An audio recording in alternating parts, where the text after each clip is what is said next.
যুদ্ধবিরতি ভেঙে ইরানে আবারও হামলা করতে যাচ্ছে দখলদার ইসরায়েল। একদিন আগে এমন হুমকি দিয়েছিলেন দেশটির প্রতিরক্ষামন্ত্রী। সেই শঙ্কাকে আরও বাড়িয়ে তুললেন ডোনাল্ড ট্রাম্প। ইসরায়েলের হয়ে ইরানের বিরুদ্ধে লড়াই করা যুক্তরাষ্ট্রের এই প্রেসিডেন্টের প্রতিটা পদক্ষেপই গুরুত্বপূর্ণ হিসাবে দেখা হচ্ছে। যুদ্ধবিরতি চললেও হঠাৎ করে ইরানে আমেরিকান নাগরিকদের ভ্রমণে সতর্কতা জারি করেছে। যুদ্ধ বন্ধের পর যুক্তরাষ্ট্র এরকম কোনো পদক্ষেপ না নিলেও যুদ্ধবিরতি ভেঙে হামলার হুমকির পরপরই ট্রাম্পের সতর্কতা জারির ঘটনাকে দুয়ে দুয়ে চার মেলাতে চাইছেন অনেকেই।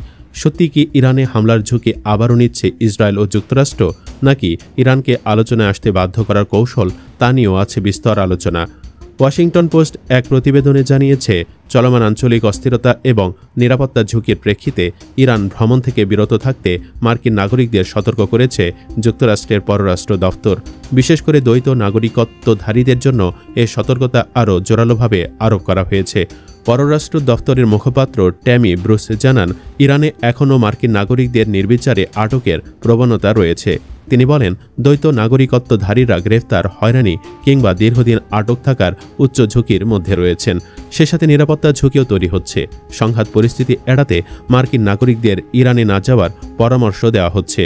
যুক্তরাষ্ট্র ও ইরানের মধ্যে বর্তমানে তীব্র উত্তেজনা বিরাজ করছে।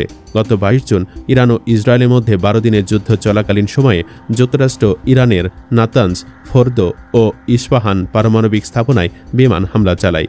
জবাবে ইরান কাতারে অবস্থিত যুক্তরাষ্ট্রের গুরুত্বপূর্ণ আল উদেইদ বিমান ঘাঁটিতে 14টি ব্যালিস্টিক ক্ষেপণাস্ত্র নিক্ষেপ করে। এরপরই যুদ্ধবিরতিতে যায় ইরান ও ইসরায়েল।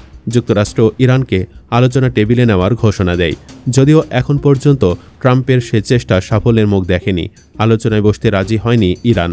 এমনকি তেহরান পরিষ্কার জানিয়ে দিয়েছে, পরমাণু কর্মসূচি ইস্যুতে কোনো ধরনের আলোচনায় বসতে চান না তারা। তারপর থেকে ইরানকে বিভিন্ন ধরনের হুমকির ওপরে রেখেছেন ট্রাম্প। কখনো হামলা চালানোর কথা বলছেন, কখনো বা আলোচনা টেবিলে সমাধানের দাবি করছেন। বাস্তবতা হলো, ইরানের যুক্তরাষ্ট্রের হামলার পর ট্রাম্পকে আর বিশ্বাসী করতে রাজি নয় খামেনি প্রশাসন। এমনকি ট্রাম্পের সাথে আলোচনায় আগ্রহ দেখাচ্ছে না ইরান। যদিও উত্তেজনা কমাতে কূটনৈতিক তৎপরতা চালিয়ে যাচ্ছে ট্রাম্পের যুক্তরাষ্ট্র। জানা গেছে, ওয়াশিংটনও চায় না তেহরানের সঙ্গে সংঘাতে জড়াতে। শুধু তাই নয়, ইরানের সঙ্গে পরমাণু চুক্তির জন্য আলোচনা করতে চান বলেও দাবি করেন আমেরিকা। মধ্যপ্রাচ্যে নিযুক্ত মার্কিন প্রেসিডেন্টের বিশেষ দূত স্টিভ উইটকফ জানিয়েছেন, পারমাণবিক ইস্যুতে আলোচনায় বসার লক্ষ্যে শিগগিরই ইরানিদের সঙ্গে বৈঠকের পরিকল্পনা রয়েছে। যদিও এখনও পর্যন্ত এই আলোচনা নিয়ে চূড়ান্ত কোনো সিদ্ধান্ত হয়নি। এমনকি ইরানের পররাষ্ট্র মন্ত্রণালয়ের মুখপাত্র ইসমাইল বাকাই দাবি করেছেন, আলোচনা শুরুর কোনো উদ্যোগই নেয়নি ইরান। তবে দুই দেশের মধ্যে চাপা উত্তেজনা রয়েছে বলে দাবি অনেকের।